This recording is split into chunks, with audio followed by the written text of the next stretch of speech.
Ginataang tulingan. So yum yum. Yung gata talaga oh.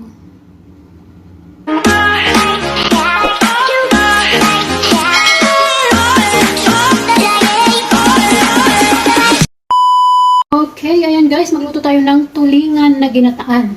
Ginataang tulingan, yan yung tulingan na ini-slice ko na yung mga ricado, yan, sibuyas, bawang, luya, tsaka yung daong paminta, tsaka ito, yung talong, bell pepper. Yan, at syempre yung mga suka, tsaka gata. Andun sila oh. Ayan. Ayan, i-prepare na natin to. Lagyan muna natin ng sibuyas, luya sa ilalim ng sibuyas, tsaka yung bawang. Tapos ilagay itong isda na na-slice na. Yan. Tapos lagyan na ng vinegar. Ilagay ko na itong ito yung suka na gagamitin ko, dato puti. Yan. Yan, ito na lang i-measure ko dito. Okay. Tapos, lagyan ko siya ng asin at tubig.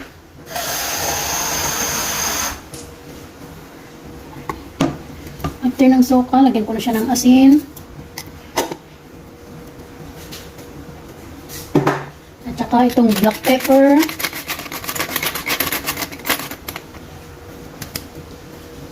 At syempre yung tubig na pangluto. Yan. Iluto ko siya ng isang oras. Gusto kong matagal siyang maluto. Yan.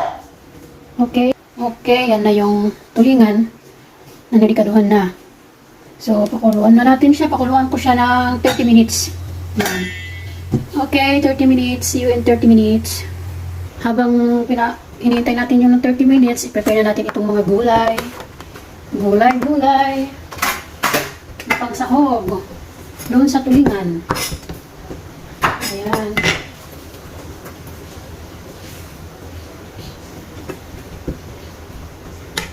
Silasin ko lang naman siya yung to. Ganyan lang.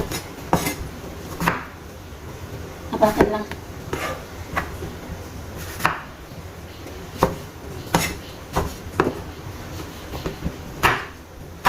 Ito ilagay sa tubig kasi to baka mangingitim pag hindi na ilagay sa tubig. Hindi matanda itong talong na to.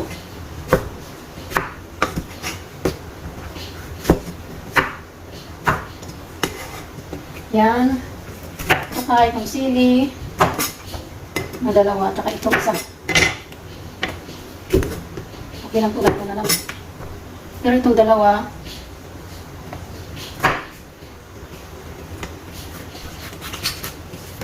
slice ko na lang para tanggalin yung luto.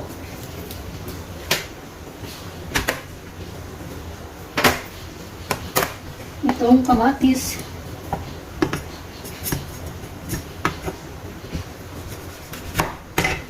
Ayan.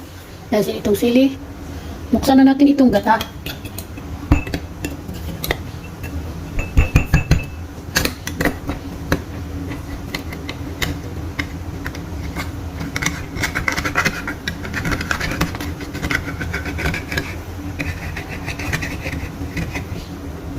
Okay, after 30 minutes, tingnan na natin yung tulingan. Oh, ayun na siya. Ayan na yung tulingan after 30 minutes, guys. Yung tubig niya natira pa. Ayun. Ngayon, idagdag na natin yung mga sangkap na gulay. Idagdag na natin itong mga sangkap na gulay at saka syempre yung pinaka-importante yung gata. Yan, maliit lang yung ginamit ko kasi konti lang naman yan. Okay. Oh my God, hindi ko pala na Diyos ko po. Ayan, ilagay ko na yung talong, kamatis at saka itong talong. Hindi ko pala na yun. Yan. At lulutuin ko ito ng another 30 minutes.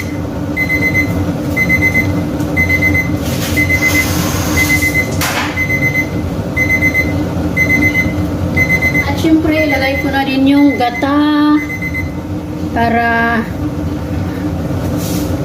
kumapit yung lasa niya dun sa isda at saka dito sa gulay. Yan, lagay ko na rin itong gata. Okay. Yun.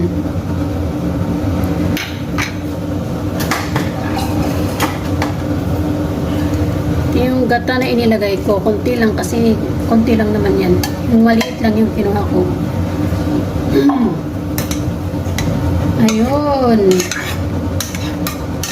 Lulutuin ko ulit siya ng another 30 minutes.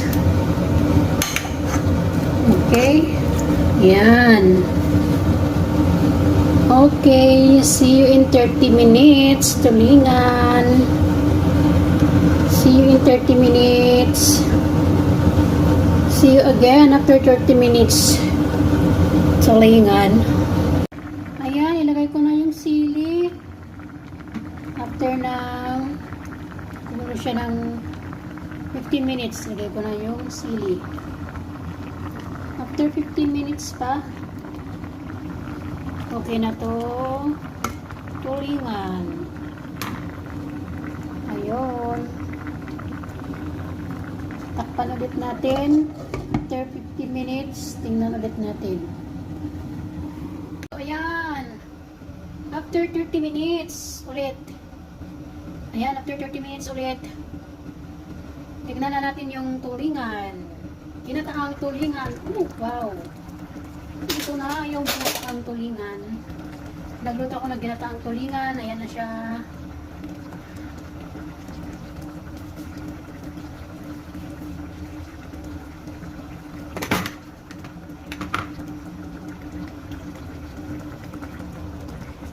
Ayan na yung ginataang tulingan, guys. Nilagyan ko ng talong, sili, luya, sibuyas, bawang, alam nyo na yung mga, tsaka siyempre, yung gata. Ayan. Ayan yung niluto ko na tulingan. Isa lang piraso lang yan na tulingan.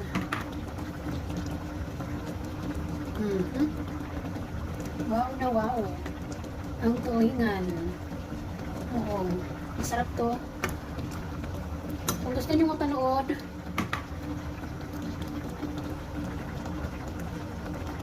okay, ito na yung ginataang tulingan. Tsaka yung gulay niya na talong. Sili. Yun. Gatang-gata talaga siya, guys. Gatang-gata talaga.